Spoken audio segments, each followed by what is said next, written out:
name is Samuel De Leon. I'm the owner and the founder of Samuel De Leon Energy. We are one of the leading battery consulting firms in our industry.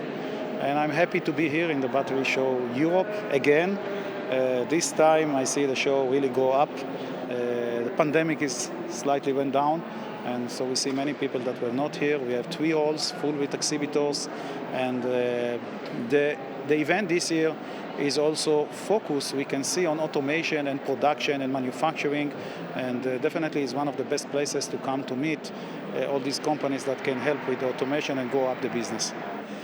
So we are an exhibitors here, and I'm a speaker. So I give 2 talks, and we exhibit in the booth here.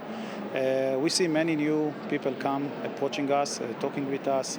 I think this is also a good place for a business, not just for technical knowledge. So as a combination, technical knowledge and business, this is definitely a very good event.